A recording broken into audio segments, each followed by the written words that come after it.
अहिरावण की देवी पाताल भैरवी ने हनुमान जी के प्रणाम के बदले उन पर एक अत्यंत ही भयानक प्रहार कर दिया और इससे हनुमान जी कराहते हुए जमीन पर गिर पड़े। अहिरावण भी ठहाके मारकर उनका मजाक उड़ाते हुए कहने लगा, तुच्छ वानर, मैंने तुम्हारे पहरे में होते हुए भी तुम्हारे राम लक्ष्मण का अपहरण कर लिया। यह सुन जैसे ही हनुमान जी ने अपनी गदा से अहिरावण पर प्रहार किया, वैसे ही अहिरावण की रक्षा कर रही देवी पाताल भैरवी ने हनुमान जी पर एक और विनाशकारी प्रहार कर दिया। इस पर हनुमान जी ने क्रोधित होकर अपना रूप अत्यंत ही विकराल कर कुछ ऐसा किया कि अहिरावण की देवी पाताल भैरवी डर कर भागने लगी। दरअसल माया भ्रम और कपट की दुनिया में अहिरावण रावण तथा मेघनाथ से कई हजार गुना अधिक शक्तिशाली एवं प्रवीण था। अहिरावण को मारना संसार में किसी के लिए संभव नहीं था, क्योंकि उसके प्राण उसके शरीर में थे ही नहीं, और अगर कोई उसको मारने की मनसा से पाताल आ भी जाए तो मकरध्वज, जो एक अत्यंत ही शक्तिशाली वानर था, वही उसे मार डालता।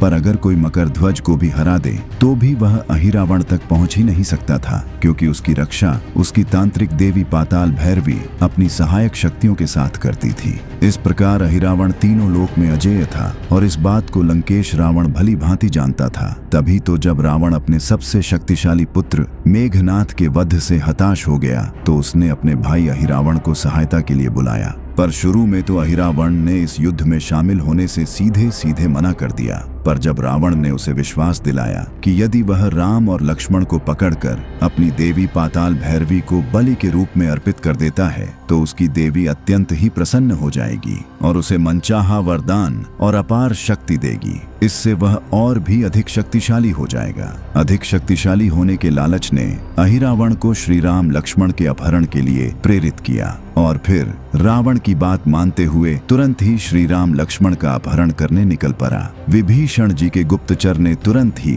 उन्हें रावण अहिरावण के इस वार्तालाप से अवगत कराया। इस पर बिना समय गवाए विभीषण जी ने श्री राम लक्ष्मण को आगाह किया और हनुमान जी से उनकी रक्षा करने का अनुरोध किया। हनुमान जी ने तुरंत अपनी पूंछ से कुटिया के चारों ओर एक सुरक्षा कवच बनाया और चौकन्ने होकर पहरा देने लगे। अहिरावण जैसे ही उस कुटिया के पास पहुंचा, उसने हनुमान जी को पहरा देते हुए देखा और फिर उसने कुछ ऐसा किया कि हनुमान जी की सारी शक्ति धरी की धरी रह गई। अहिरावण ने तुरंत अपनी माया का उपयोग करते हुए विभीषण जी का रूप धारण किया और हनुमान जी को चकमा देकर उस कवच को भेद दिया। जैसे ही उसने अंदर प्रवेश किया, सबसे पहले उसने श्री राम लक्ष्मण पर निद्रा मंत्र का प्रयोग कर उन्हें अचेत कर दिया और फिर अपनी मायावी शक्तियों से आसानी से उन्हें पाताल लोक ले जाकर अपनी देवी पाताल भैरवी के समक्ष रखकर बलि देने के लिए अर्धरात्रि होने की प्रतीक्षा करने लगा। अहिरावण को लग रहा था बस कुछ देर में ही वह अपनी देवी को बलि देगा और महाशक्तिशाली हो जाएगा, पर आगे कुछ ऐसा हुआ जिसकी कल्पना उसने सपने में भी नहीं की थी। असल में अहिरावण की देवी पाताल भैरवी,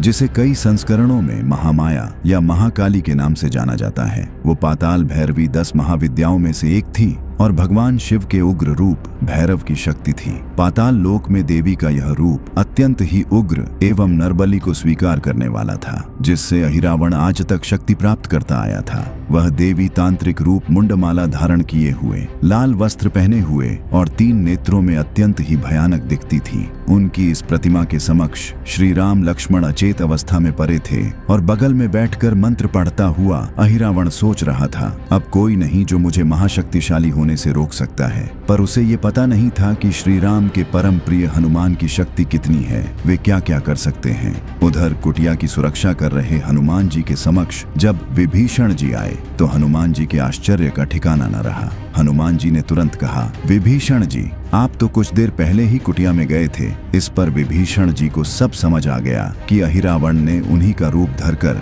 हनुमान जी को चकमा दे दिया है। जल्दी से दोनों जब कुटिया के अंदर गए तो वहां पर श्री राम लक्ष्मण को नहीं पाकर हनुमान जी क्रोध से तमतमा उठे और बोले, विभीषण जी, मुझे जल्दी पाताल लोक का पता बताइए, मैं अपने प्रभु को कुछ नहीं होने दूंगा। तब विभीषण जी ने कहा, हनुमान जी, आप वहां मत जाइए, क्योंकि अहिरावण की रक्षा कर रही तांत्रिक देवी पाताल भैरवी आपको अहिरावण के पास पहुंचने ही नहीं देगी और आप उनसे युद्ध में जीत नहीं पाएंगे, क्योंकि वो 10 महाविद्याओं में से एक भगवान शिव के उग्र रूप भैरव की शक्ति है। इस पर हनुमान जी ने कहा, आज स्वयं शिव भी आ जाए तो उनसे भी मैं युद्ध करके अपने प्रभु को बचाऊंगा। और तब विभीषण जी ने पाताल लोक जाने की युक्ति बताते हुए कहा, आपके पास अर्धरात्रि तक का ही समय है हनुमान जी। इतना सुनते ही हनुमान जी ने तुरंत ही श्री राम लक्ष्मण को बचाने के लिए पाताल लोक की ओर प्रस्थान किया। पाताल लोक के द्वार पर ही हनुमान जी का सामना एक शक्तिशाली वानर मकरध्वज से हुआ।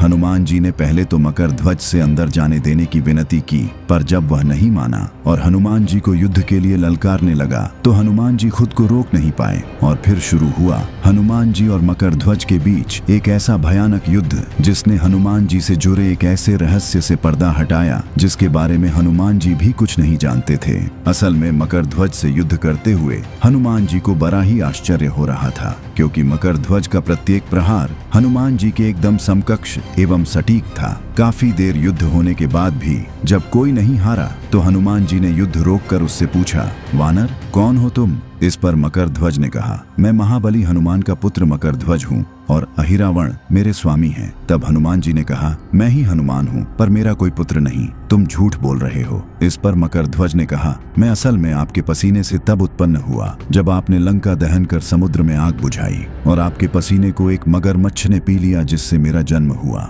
इस पर हनुमान जी ने कहा, पुत्र मेरा अंदर जाना अत्यंत ही आवश्यक है, मुझे जाने दो। पर मकरध्वज ने कहा, मैं भी आपकी ही तरह स्वामी भक्त हूँ, आपको मुझे परास्त करके ही जाना होगा। और फिर दोबारा शुरू हुआ हनुमान जी और मकरध्वज के बीच एक और युद्ध। लेकिन इस बार मकरध्वज अपने पिता से परास्त होने के लिए लड़ रहा था और कुछ ही देर में हनुमान जी ने मकरध्वज को परास्त कर बंदी बना लिया और फिर बिना समय गवाए अंदर प्रवेश किया। हनुमान जी को लगा कि उन्होंने मकरध्वज को हराकर अहिरावण तक पहुंचने का रास्ता साफ कर लिया है, पर उनकी यह गलतफहमी तुरंत ही दूर हो गई, क्योंकि अहिरावण के महल के पास पहुंचते ही उनके सामने अत्यंत ही विकराल रूप में कोई देवी आ गई और हनुमान जी का रास्ता रोककर खड़ी हो गई।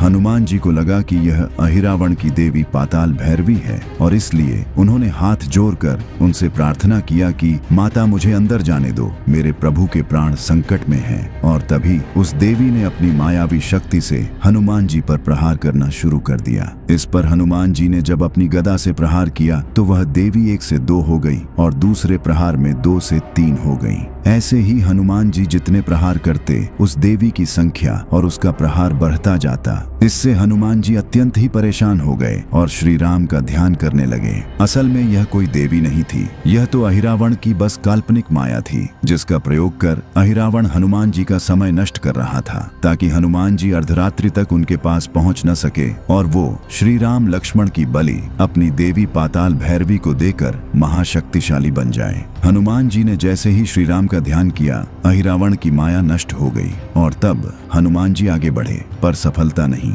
एक संकट की ओर पाताल भैरवी रूपी संकट हनुमान जी का इंतजार कर रही थी। जैसे ही हनुमान जी सूक्ष्म रूप में देवी पाताल भैरवी के कक्ष में पहुंचे, उनकी आंखें नम हो गईं। उन्होंने देखा श्री राम लक्ष्मण अचेत अवस्था में पड़े हुए हैं और अहिरावण उनको बलि देने के लिए एक तांत्रिक यज्ञ कर रहा है और सामने देवी पाताल भैरवी की भयानक मूर्ति है। तभी अचानक हनुमान जी पर किसी ने एक भयानक कटार से प्रहार किया तो हनुमान जी ने खुद को संभाला और बोले, कौन हो तुम? इस पर कुछ जवाब तो नहीं मिला, पर बदले में मिला एक और प्रहार जो पहले से भी अधिक घातक था। असल में हनुमान जी के अंदर प्रवेश करने का पता देवी पाताल भैरवी को पहले ही चल चुका था और वो ये भी समझ चुकी थी कि हनुमान जी अहिरावण को मारने आए हैं, इसीलिए उन्होंने हनुमान जी पर प्रहार करना शुरू कर दिया था। पर अब हनुमान जी सतर्क थे और उन्हें पता था कि देवी पाताल भैरवी असल में भगवान शिव की ही शक्ति है और अगर ये चाहे तो पूरे संसार को एक क्षण में समाप्त कर सकती है। इसलिए वे देवी पाताल भैरवी पर कोई घातक प्रहार नहीं कर रहे थे, बस उनके प्रहार को रोक रहे थे। तभी देवी पाताल भैरवी ने अपनी शक्तियों से हनुमान जी को बंदी बना लिया और बोली, तुम मेरे होते हुए अहिरावण को कभी भी मार नहीं पाओगे। तब हनुमान जी ने कहा, माता आप अधर्म का साथ दे रही हैं, श्री राम को पहचानिए। श्री राम असल में नारायण हैं, वे धर्म के अवतार हैं। पर इससे भी जब वो शांत ना हुई तो हनुमान जी ने अपना रूप अत्यंत ही विशाल कर लिया और तब देवी पाताल भैरवी को समझ आ गया कि हनुमान कोई आम वानर नहीं बल्कि स्वयं शिव का ही रूप है। और फिर उन्होंने कहा, ठीक है हनुमान, कहो तुम क्या चाहते हो। इस पर हनुमान जी ने कहा, आप अपने स्थान से नीचे चले जाइए, मैं आपके स्थान पर आ जाता हूँ। इस पर देवी पाताल भैरवी नीचे तो चली गई पर अभी शांत हुई। देवी पाताल भैरवी ने अंत में कुछ ऐसा किया कि हनुमान जी को उनका संहार करना पड़ा। अब अहिरावण अपने तांत्रिक यज्ञ के अंत के करीब था और जैसे ही उसने अपनी अपने भयानक तलवार से श्री राम लक्ष्मण की बलि देनी चाहिए। देवी पाताल भैरवी के मूर्ति में बैठे हनुमान जी ने देवी के स्वर में कहा, रुको वत्स अहिरावण, यह तुम क्या करने जा रहे हो? तुम जिसकी बलि देने जा रहे हो वे तो जगत पिता नारायण है, उन्हें प्रणाम करो, इसी में तुम्हारा कल्याण है। इस पर अहिरावण को बड़ा ही आश्चर्य हुआ कि आज उसकी देवी ऐसा क्यों बोल रही है। उसने तुरंत अपनी माया से जान लिया कि यह उसकी देवी की आवाज नहीं बल्कि राम भक्त हनुमान है, और उसने तुरंत अपनी तलवार से श्री राम लक्ष्मण पर प्रहार कर दिया। जैसे ही प्रहार हुआ, हनुमान जी वायु की गति से देवी की मूर्ति से निकलकर अपने गदे से एक ऐसा प्रहार किया कि अहिरावण तलवार सहित दूर जा गिरा। और फिर शुरू हुआ हनुमान जी और अहिरावण का भयानक युद्ध, जिसने तीनों लोक का संतुलन बिगाड़ दिया। अहिरावण ने तुरंत अपनी देवी पाताल भैरवी का स्मरण किया और उनसे प्राप्त सभी वरदानी शक्तियों को जागृत करने लगा। इधर हनुमान जी भी जय श्री राम का उद्घोष करते हुए अपना आकार और विशाल करते जा रहे थे। दोनों योद्धाओं को देखकर ऐसा लग रहा था आज ही सारी सृष्टि का विनाश हो जाएगा। दोनों के बीच एक अद्वितीय भयानक युद्ध शुरू हो गया। अहिरावण ने अपने हजारों मायावी अस्त्रों से हनुमान जी पर प्रहार किया और हनुमान जी ने अपने गदा से उन सभी अस्त्रों को नष्ट कर दिया। जब हनुमान जी के गदा के प्रहार को अहिरावण झेल नहीं पाया और हार के कगार पर पहुंचा, तब उसने अपनी देवी पाताल भैरवी को अपने अंदर प्रवेश कर हनुमान जी से युद्ध करने का आवाहन किया। और तब कुछ ऐसा हुआ कि हनुमान जी की आंखें फटी की फटी रह गईं। असल में जब से हनुमान जी का युद्ध अहिरावण के शरीर में उपस्थित देवी पाताल भैरवी से शुरू हुआ, तब से अहिरावण का प्रहार इतना घातक हो गया कि हनुमान जी भी उसे रोक नहीं पा रहे थे। और यहाँ तक कि अगर कोई प्रहार हनुमान जी करते तो उसका अहिरावण पर कोई असर ही नहीं पड़ रहा था, मानो उसके शरीर में आत्मा ही नहीं हो। हनुमान जी को इससे बड़ा ही आश्चर्य हुआ कि मेरे किसी भी प्रहार का अहिरावण पर कोई भी प्रभाव नहीं हो रहा है। और तब जैसे ही हनुमान जी ने श्री राम का ध्यान किया, वैसे ही उन्हें अहिरावण के आत्मा का वो रहस्य पता चला जिसे जाने बिना अहिरावण का अंत असंभव था। असल में अहिरावण की प्राण शक्ति